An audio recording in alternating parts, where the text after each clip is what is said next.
চাবি কই? এই নাও চাবি। এটা দিয়ে কাজ হবে না। যাও, দাঁতওয়ালা চাবি নিয়ে এসো। পিছনে সবখানে আগুন, ফিরে যাওয়ার কোনো রাস্তা নেই, আমি কিভাবে চাবি আনবো? যাও, ওকে ওই আগুনে চোবাও। আহ, আহ, আহ। আমাকে চেনো? আমি রসুলপুরের রাজা। আজ এখানে কোনো রাজা, প্রজামন্ত্রী, পীর মুরিদ, ধনী গরিব, সাদা কালো নেই। দাঁতওয়ালা চাবি ছাড়া ঢুকতে দেওয়া হবে না।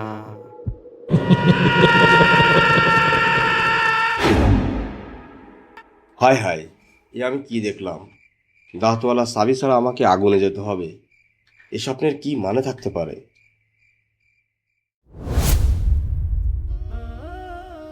ও গোলাপ, আজ আমি এক অদ্ভুত স্বপ্ন দেখেছি।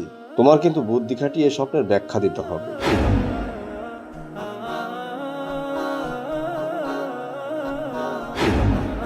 এই মুহূর্তে তো বলতে পারছি না, ভেবেচিন্তে পরে দেব ইনশাআল্লাহ। তো তোমার সে কৃষিক্ষেতের কি অবস্থা? আমি পরিদর্শন করতে চাই।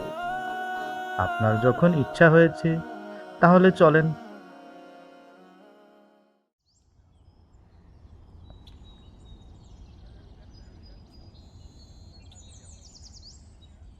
الله أكبر الله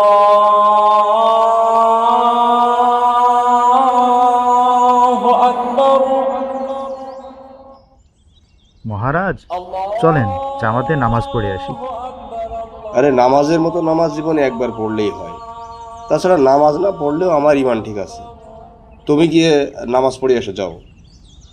মহারাজ, যদি কিছু মনে না করেন, আমার একটা অনুরোধ আছে। আর তা হলো, আজ রাতে পেট পুরে ভালো করে খেয়ে ঘুমোতে যাবেন এবং সকালে খালি পেটে দরবারে আসবেন। কিন্তু খালি পেটে আসার ভিতর রহস্য কি? আপনার জন্য আকর্ষণীয় একটা পুরস্কার আছে মহারাজ।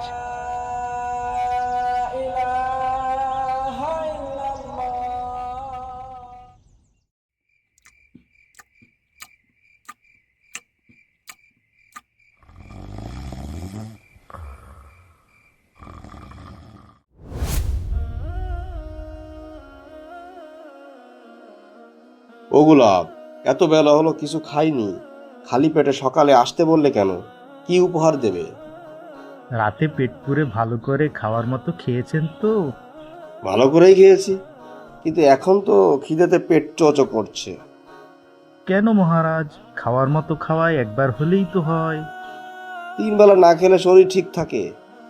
নামাজ ছাড়া যদি ইমান ঠিক থাকে, খাবার ছাড়া শরীর কেন ঠিক থাকবে না? এই আলিম সাহেব, ইমানের সাথে নামাজের কি এতই সম্পর্ক? জি মহারাজ, নামাজ ছাড়া ইমান ঠিক থাকে না। মুসলমান আর কাফিরের মধ্যে পার্থক্যই তো নামাজ। যে নামাজ ত্যাগ করলো সে কুফরি করলো। জাহান্নামীদের জাহান্নামে যাওয়ার কারণ জিজ্ঞাসা করলে কেউ কেউ বলবে তারা নামাজি ছিল না। কোনো অবস্থাতে নবীজি সাল্লাল্লাহু আলাইহি ওয়াসাল্লাম ও সাহাবীরা নামাজই ছাড়তেন না, কারণ নামাজ ছাড়া জান্নাতে যাওয়া যাবে না। তাহলে তো নামাজ কোনোভাবেই ছাড়া যাবে না। আর গোলাপ, আমার উপহার কই? আলিম সাহেব, দাঁতওয়ালা চাবির হাদিস নম্বর যেন কত? সহিহ বুখারী হাদিস নম্বর 1237। মহারাজ, আপনি স্বপ্নে যে দরজা দিয়ে ঢুকতে যাচ্ছিলেন সেটা জান্নাতের দরজা। আর বুখারী 1237 নম্বর হাদিস অনুযায়ী ওই দরজার চাবি হলো লা ইলাহা ইল্লাল্লাহ। আর আপনার কাছে ওই চাবিটা আছে, অর্থাৎ কালিমাতে আপনার মৌখিক বিশ্বাস আছে। আর ওই চাবির দাঁত হলো নামাজ, রোজা ও অন্যান্য আমল, যাতে আপনি গাফিলতি করেন। নিয়মিত ফরজ ও সুন্নত আমল করলে ওই দিন আপনি দরজাটি খুলতে পারবেন। আপনি তো ওই দাঁতওয়ালা চাবিটাই চাচ্ছিলেন, আর এটাই আপনার জন্য উপহার। সুবহান আল্লাহ, কত সুন্দর উপহার! এর থেকে ভালো উপহার আর কি বা হতে পারে? তাহলে আজ থেকে নামাজ ছাড়বো না ইনশাল্লাহ। এই যে দর্শক, আপনাদেরকে বলছি, কেউ নামাজ ছাড়বেন না কিন্তু, ঠিক আছে?